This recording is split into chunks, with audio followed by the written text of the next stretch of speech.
지금부터 제97차 원내대책회의를 시작하겠습니다. 저는 오늘 원내대책회의 사회를 맡은 원내부대표 박균택 의원입니다. 먼저 한명도 원내대표께서 발언하시겠습니다. 조희대 대법원장이 어제 변호사 대회 축사에서 이렇게 말했습니다. 국가 권력의 자의적 행사를 통제하고 국민의 자유와 권리를 보장하는 법의 지배의 가치가 소중하다. 옳은 말씀입니다. 그 말씀을 가장 먼저 적용받아야 할 권력이 바로 대법원장의 제청권입니다. 노경필 법원 행정처장이 국회에서 스스로 밝힌 내용은 이렇습니다. 대법관 후보 추천위원회가 적법하게 선정한 후보자 사인에게 직접 연락을 돌렸다는 것입니다. 추천 절차를 처음부터 다시 밟는 방안을 타진했다는 것입니다. 일부 후보자가 거부하면서 그 시도는 무산됐습니다. 그러자 조희대 대법원장은 대통령과 아무런 협의도 없이 서면으로 제청을 강행했습니다. 정부가 제청을 반려하도록 유도한 뒤 추천 절차를 처음부터 다시 밟아 본인 입맛에 맞는 후보군으로 새로 구성하려는 것 아니냐는 합리적인 의혹이 제기되고 있습니다. 현행 법원 조직법은 추천위원회가 후보자를 추천하면 곧바로 해산된 것으로 봅니다. 제청이 반려되거나 임명으로 이어지지 않으면 추천위 구성과 추천 절차 전체를 되풀이해야 하는 법의 빈틈이 존재하는 것입니다. 어제 최고위원회에서 이 문제가 제기됐습니다.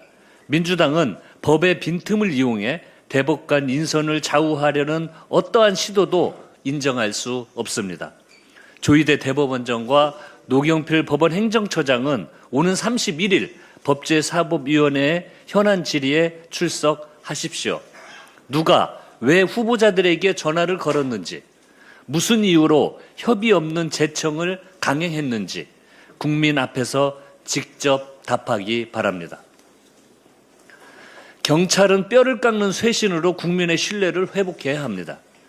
제주에서 실종됐던 장미란 씨가 끝내 숨진 채 발견됐습니다. 고인의 명복을 빌며 그 충격과 슬픔에 빠진 유가족과 제주도민께 깊은 위로의 말씀을 드립니다. 고인의 실종 신고를 담당한 경찰관은 실종자와 연락조차 하지 않은 채 안전을 확인했다고 거짓말하고 사건을 허위로 종결했습니다. 지난 7월 실종된 60대 남성의 가족에게도 같은 거짓말을 되풀이한 것으로 드러났습니다. 지난달 장윤기 사건의 부실 수사와 유착 의혹이 불거지자 경찰은 뼈를 깎는 쇄신을 약속하며 국민의 신뢰 회복을 위한 경찰 수사개혁위원회를 출범시켰습니다. 그러나 채 한 달도 지나지 않아 경찰의 수사 역량과 조직 기강을 의심하게 하는 참담한 사건이 또다시 벌어진 것입니다. 경찰은 지금 국민 신뢰를 회복할 수 있을지 가르는 마지막 시험대에 서 있습니다. 경찰은 허위 종결의 전모는 물론 지휘, 감독 책임까지 낱낱이 밝혀 관련자를 일벌백계 해야 합니다. 경찰 스스로 국민이 납득할 수 있는 근본적인 쇄신안을 내놓아야 합니다. 새로운 형사사법체계 시행까지 이제 2달도 남지 않았습니다. 경찰은 권한이 커진 만큼 수사 역량과 높은 책임성, 과정의 투명성과 민주적 통제도 한층 더 강화해야 합니다. 국민의 신뢰를 얻지 못하는 경찰은 존재 이유가 없습니다. 민주당은 이번 사건이 새로운 형사사법체계에 대한 국민 불안과 불신으로 번지게 두지 않겠습니다.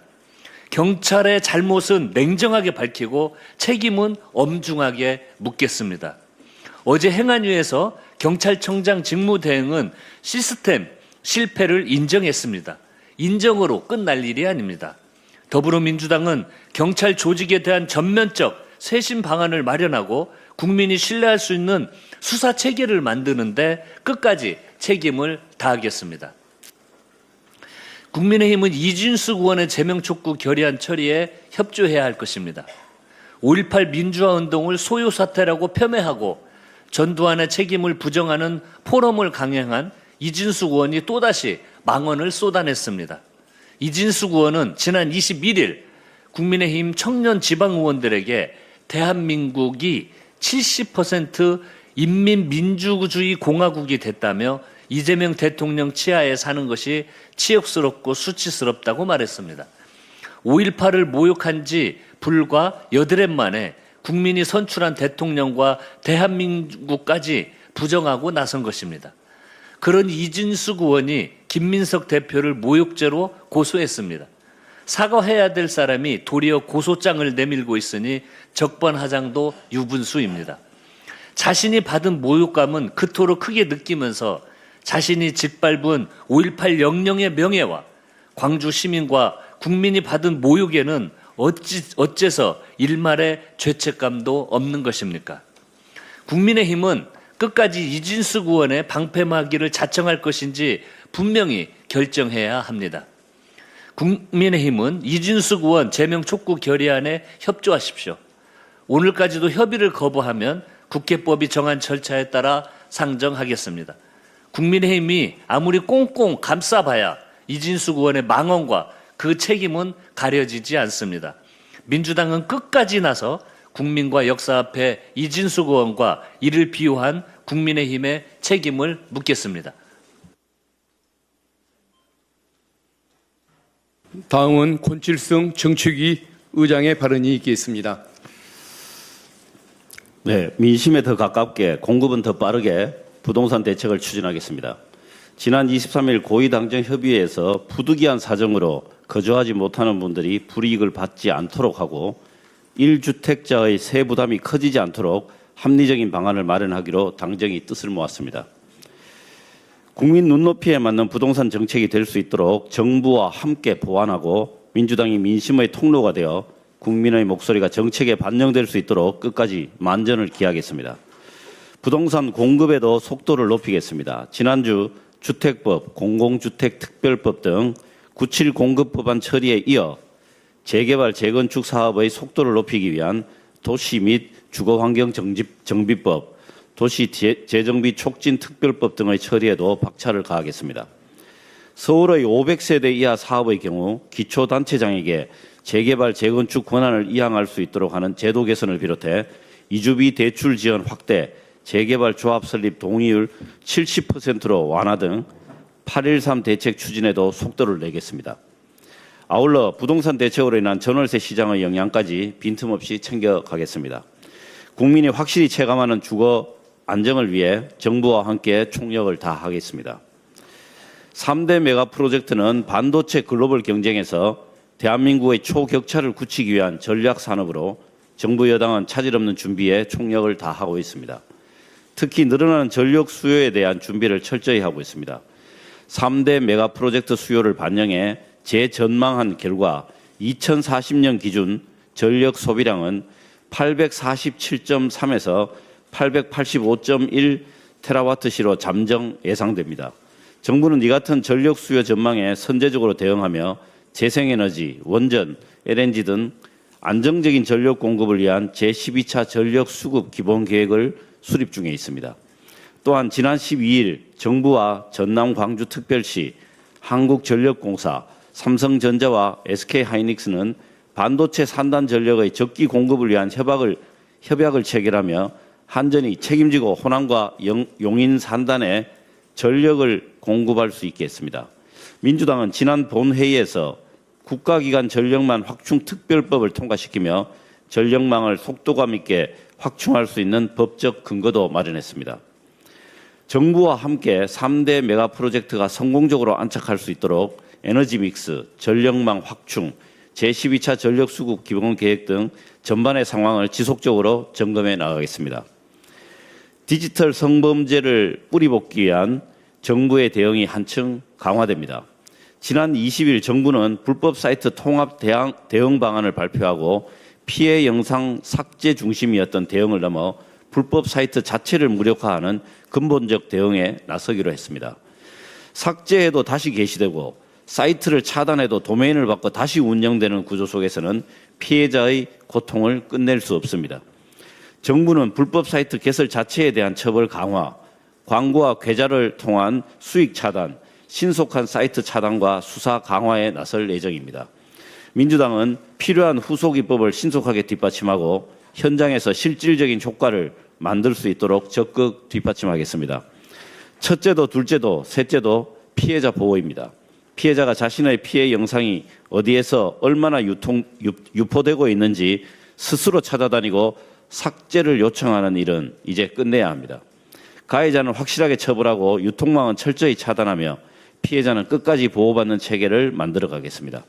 민주당은 정부와 발맞춰 디지털 성범죄의 예방과 처벌, 피해자 보호와 재발 방지까지 빈틈없는 대응 체계를 구축하는 데 총력을 다하겠습니다. 이상입니다. 이어서 천준호 원내 운영수석 부대표의 발언이 있겠습니다. 어제 국회 운영위원회에서 국민의힘 의원들의 반대로 이진숙 의원 제명촉구 결의안 상정이 무산됐습니다. 국민의힘 의원들은 구구 프레임 운운하며 이진숙 의원 토론의 발언들을 학문과 표현의 자유라고 주장했습니다. 참으로 어처구니 없습니다.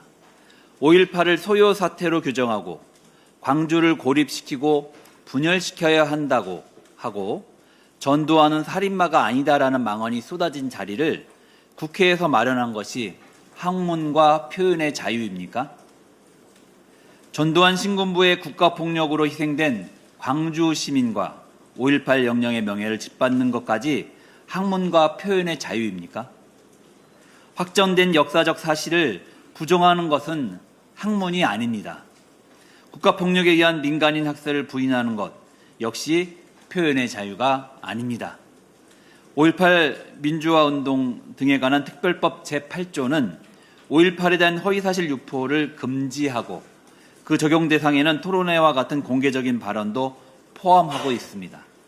이진숙 의원은 국회의 공간과 자신의 국회의원이라는 지위를 이용해 5.18 왜곡의 장을 직접 마련했습니다.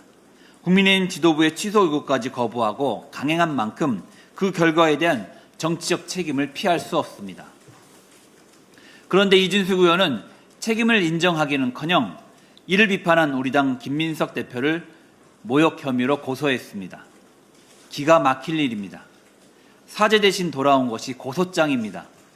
국민의힘은 이런 이진숙 의원을 두둔하며 제명촉구 결의안 상정까지 막았습니다. 국민의힘에 묻습니다. 입으로는 5.18 민주화운동 정신을 계승한다고 말하면서 정작 5.18을 왜곡한 국회의원에 대한 책임을 묻는 데에는 왜 이렇게 필사적으로 반대하는 것입니까? 지난 5월에는 5.18 민주화운동 정신을 헌법 전문에 담기 위한 개헌안이 본회의에 상정됐지만 국민의힘 의원들의 표결 불참으로 의결 정족수를 채우지 못했습니다. 5.18 정신을 헌법에 새기는 일에는 불참하고 5.18을 왜곡한 국회의원을 책임지게 하는 일에는 앞장서서 막는 것이 국민의힘이 말하는 5.18 정신 계승입니까? 국민의힘 의원들은 분명히 답하십시오.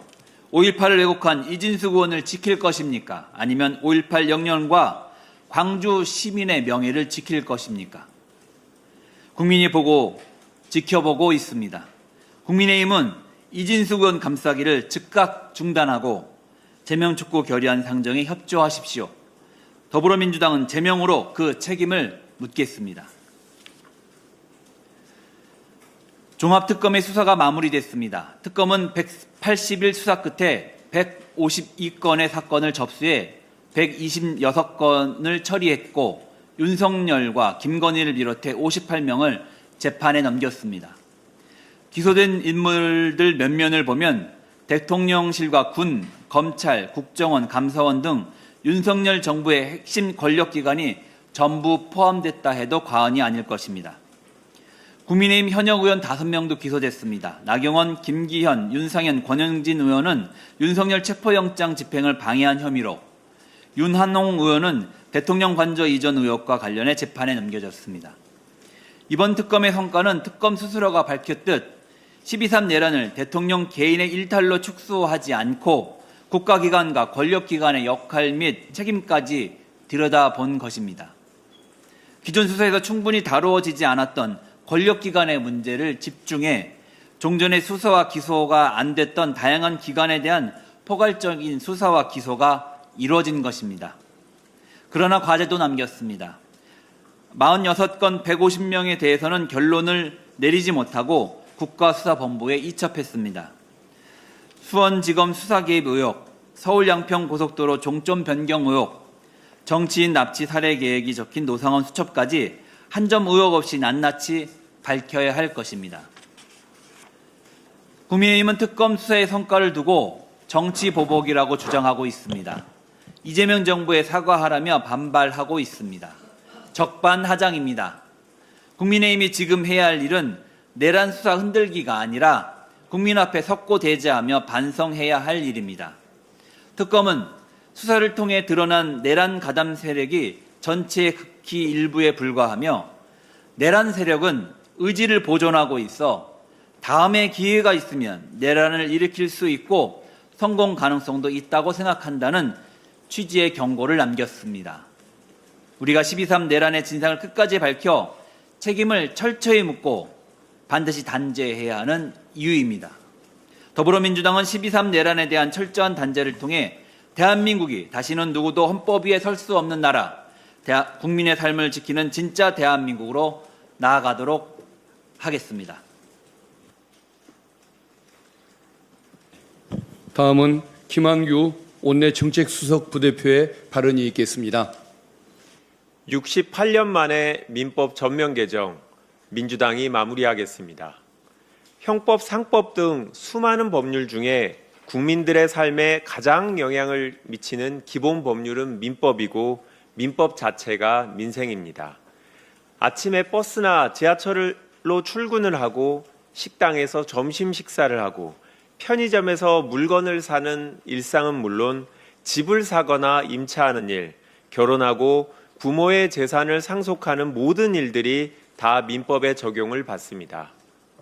그런데 민법은 1958년 제정 이후 68년 동안 가족법을 제외하고는 전면 개정 없이 그대로 유지되어 왔습니다. 1999년 이후 정부가 2차례나 민법개정위원회를 구성해서 전면 개정안이 마련되었지만 국회에서 제대로 논의가 되지 못하고 폐기되었습니다. 그 결과 수십 년 동안 변화된 사회 경제적 현실을 반영하지 못한다는 지적이 계속돼 왔습니다. 지난해 12월 정부가 민법 개정안을 국회에 제출했습니다. 민법의 계약법 분야를 전면 정비하는 법안입니다. 이제 세 번째 시도입니다. 22대 국회에서는 지난 68년 동안 해내지 못한 민법의 개정을 반드시 완수해야 합니다.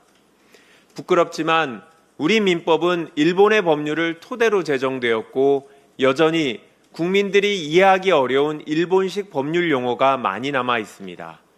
이제는 일본으로부터 실질적으로 독립을 해야 하고 쉬운 글, 바른 글, 우리 글을 사용해야 합니다. 이미 많이 늦었습니다. 그리고 우리가 68년 동안 민법을 바꾸지 못하는 동안 불명확한 규정을 해석하기 위한 판례가 가득 쌓였습니다. 국민이 판례를 일일이 찾을 필요가 없도록 확립된 판례를 다시 민법에 반영할 필요가 있습니다. 무엇보다도 세상이 많이 바뀌었습니다. 과거에 없던 다양한 계약 유형이 생겨났고 거래 관계도 복잡해졌습니다. 예를 들어 매달 구독료를 결제하는 OTT, 배달앱, AI 서비스와 같은 이른바 계속적 계약이 일상화되었는데 민법에는 아무런 규정이 없습니다. 그동안 다른 나라는 지속적으로 민법을 개정하면서 시대의 변화를 따라갔는데 우리는 미래를 준비하기는커녕 시대에 한참 뒤떨어진 민법을 가지고 있습니다. 이번 계약법 분야의 개정안은 200여 개의 조문을 고쳐야 하는 대규모 작업이지만 더 이상 미루지 않겠습니다. 민주당은 이번 계약법을 시작으로 68년 동안 개정하지 못했던 민법을 전면적으로 이재명 정부와 함께 개정해 나가겠습니다. 국민의 일상을 가장 먼저 챙기는 민주당이 되겠습니다. 이상입니다. 다음은 전용기 원내 소통수석 부대표의 발언이 있겠습니다. 예, 백골단에 이어서 화합형까지 국회로 불러들였습니다. 윤어게인을 넘어서 이제는 전두환도 어게인입니까? 이 사진을 보십시오. 전두환이 만든 군의 사조직 하나의 사진입니다. 12.12 군사반란을 일으켜서 군을 장악하고 민주주의를 짓밟았던 신군부의 핵심 인물들이 고스란히 담겨 있습니다. 이 사진은 단순한 과거의 기록이 아니라 대한민국 민주주의가 무엇과 싸웠는지를 보여주는 우리의 역사입니다. 그런데 이 사진 속 인물 가운데 한 사람이 지난 8월 14일 국회의 모습을 드러냈다는 것입니다. 바로 허화평입니다. 전두환의 비서실장이자 12.12 군사반란의 핵심 설계자로 평가받는 자입니다. 그런 허화평이 찾은 곳은 국민의힘 이진숙 의원이 주도한 5.18 토론회였습니다.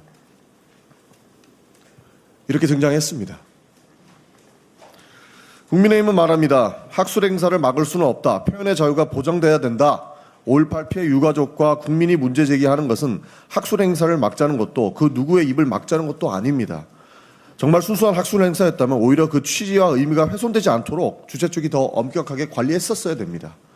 특히 12.12 군사반란의 핵심 인물인 허화평이 5.18을 다루는 국회 토론회에 등장하는 일은 주최 측이 철저히 막았어야 했었을 일들입니다.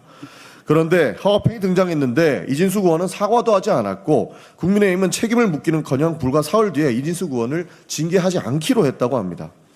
만약 독일의 국회의원이 나치 정권의 핵심 부역자를 국회로 불러서 학술 행사라는 이름으로 유대인 학살 사건 다시 보기와 같은 히틀러 나치 정권을 다시 평가하는 행사를 열었다면 어떻게 됐겠습니까? 독일 국민은 물론이고 피해를 입은 수많은 국가의 국민들이 이를 비판했을 겁니다. 그 행사를 주최한 국회의원은 역시 정치적, 역사적 책임을 회피하기 어려웠을 것입니다. 그런데 어째서 대한민국은 달라야 합니까? 국회의원은 우리 헌법을 따라야 하고 국민의 대리인으로서 국회의 이름과 공간을 사용하는 사람입니다. 그런 국회의원이 12.12 군사반란의 핵심 인물이자 전두환의 비서실장을 5.18을 다루는 국회 토론회에 등장시켜 놓고 그 책임을 묻자 표현의 자유라는 말로 넘어가는 것이 과연 대한민국 국회가 가져야 할 자세입니까? 더구나 이번이 처음도 아닙니다. 지난해 국민의힘은 국회 앞에 이른바 백골단을 불러세운 은 의원도 감쌌습니다. 전두환 정권의 폭력과 민주주의 탄압을 떠올리게 하는 그 이름을 국회 앞에 다시 등장시키는 일에 대해서도 책임을 묻지 않고 있습니다. 백골단을 감싸고 전두환 비서실장이 국회에 등장해도 감싸는 모습을 반복하고 있는 것입니다. 분명히 말씀드리겠습니다. 5.18은 특정 정당의 전유물이 아닙니다. 특정 지역의 역사도 특정 진영만의 역사도 아닙니다. 대한민국 민주주의를 지키기 위해 시민들이 목숨을 걸고 싸웠던 우리 모두의 역사입니다. 국민의힘이 5.18 민주화운동의 정신을 계승하는 정당이라면 하루빨리 이진숙 의원에 대한 징계에 대한 답을 내놓아야 할 것입니다. 이 사진 속의 인물들은 과거의 사람들이지만 그 역사가 오늘 우리가 어떻게 기억하고 있는지에 대해서는 우리의 선택에 달려 있습니다. 국민의힘이 그 답을 내놓을 때까지 계속적으로 묻겠다는 말씀드리겠습니다. 한 가지만 더 말씀드리겠습니다. 한동훈 의원은 남의 녹음 파일 운운하지 말고 아이폰 비밀번호부터 까십시오. 송영길, 기동민, 노무래 의원이 줄줄이 법원에 의해 무죄 선고를 받고 있습니다. 홍준표 전 대구시장의 말씀처럼 위법 수직 증거라면서 이야기를 한다면 검찰이 불법적으로 수사를 했다라는 것인데 민주당을 검찰의 칼로 도륙하려고 했던 최종 책임자인 한동훈 의원의 책임은 없는 것입니까? 대놓고 운 좋게 처벌을 면한 범죄자라면서 이미 무죄를 선고받은 사람에게 제멋대로 유죄를 선고하고 있는 꼴입니다. 심지어 법원이 위법 수직 증거로 배제한 녹음 파일을 국회에서 한번 들어보자라고 합니다. 법원의 판단을 무시하고 불법적으로 수집된 증거라도 여론으로 유죄를 만들겠다는 발상에 불과합니다. 홍준표 전 시장조차 인민재판에서는 할 수 있는 무식하고 무지한 주장이라고 일갈할 정도입니다. 더 황당한 것은 이런 말을 하는 사람이 한동훈 의원이라는 것입니다. 채널A 수사 사건 당시에 자신의 아이폰은 검찰이 무려 22개월 동안 잔금을 풀지 못해 제대로 포렌식을 하지도 못한 채 돌려받았다고 합니다. 자기 아이폰은 철통같이 잠가놓고 온갖 정의로운 척은 다 하는 꼴입니다. 국민의힘 당원 게시판 사건에도 제대로 답을 하지 않고 남에게만 무한한 공개와 해명을 요구하고 있습니다.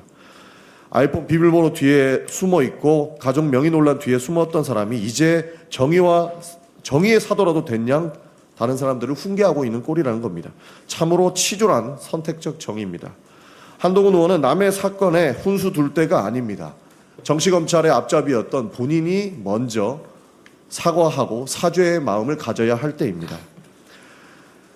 남의 녹음 파일 운운하지 말고 아이폰 비밀번호부터 까시기를 요청드리겠습니다. 이상입니다.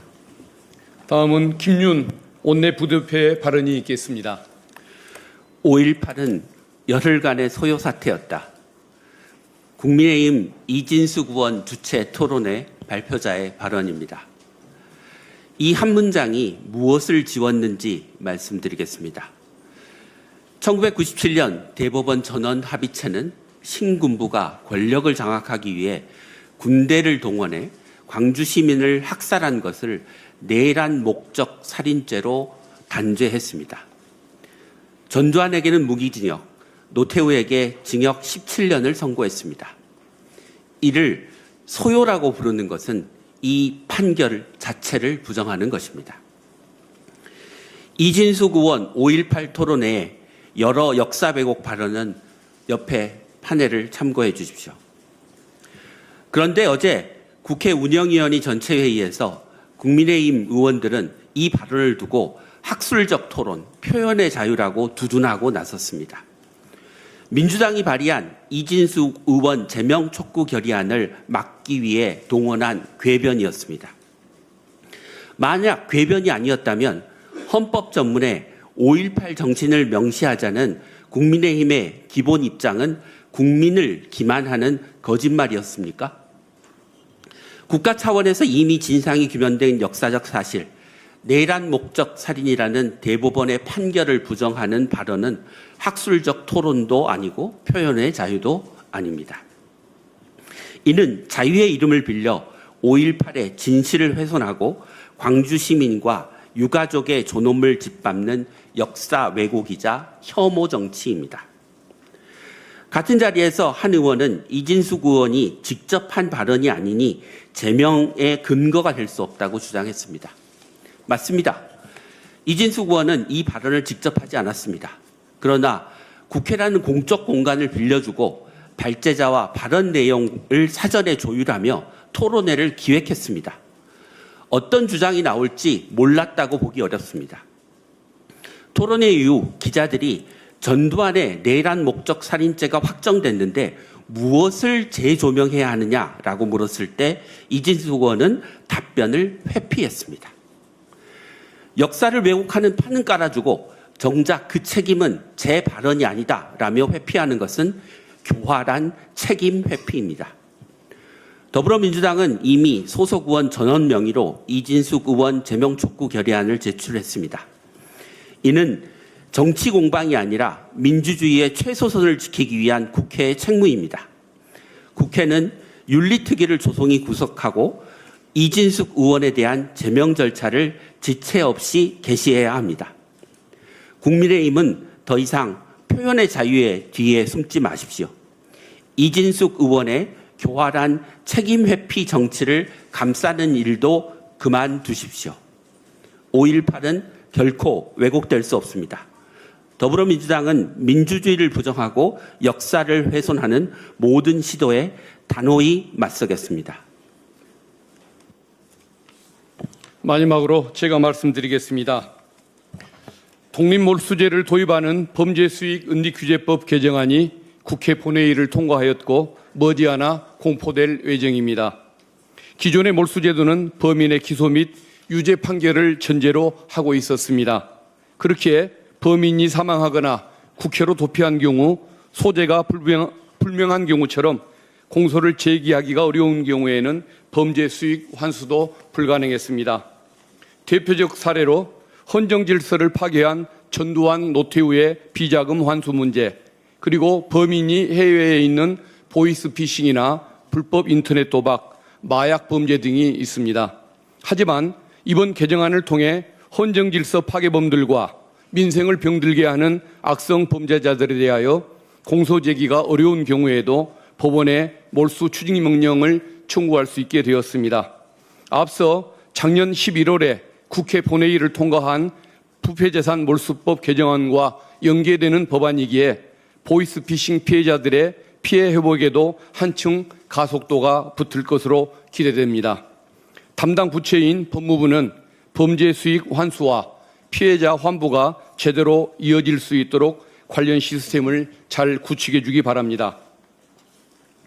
이진숙 의원 제명 촉구 결의안 처리와 관련하여 짧게 말씀드리겠습니다.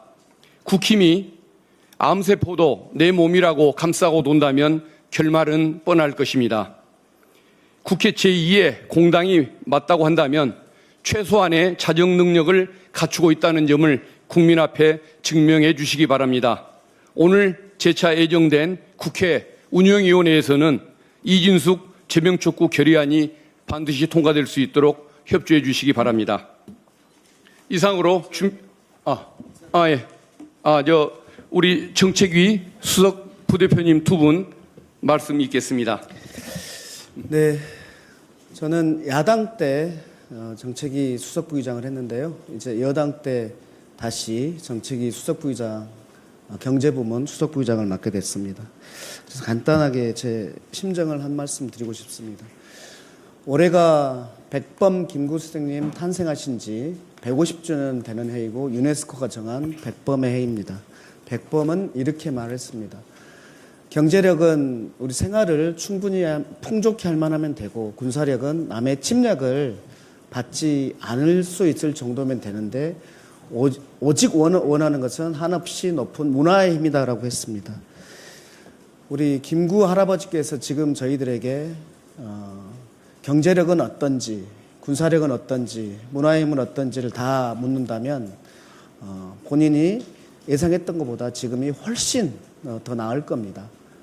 그러면 저희에게 행복하지라고 물으면 저희들은 대부분이 행복하지 않다라고 대답할 것 같습니다. 특히 청년들은 행복하지 않다라고 대답합니다. 그게 왜일까요? 기술은 높아졌고 생산력은 높아졌는데 왜 우리는 불행한지, 이것이 K자형 양극화의 함정인 것 같습니다. 산업대전화를 통해서 K자에서 높아지는 그 그래프는 올라가게 하고, 그리고 사회 경제 대전환을 통해서 우리 내려가는 K자가 아니라 수평을 이루는 K자, 기본을 튼튼히 하는 K자가 될 수 있도록 하겠다는 것이 제가 2년간 임하는 경제부문 정책위 수석으로서의 태도입니다. 그렇게 열심히 하겠습니다.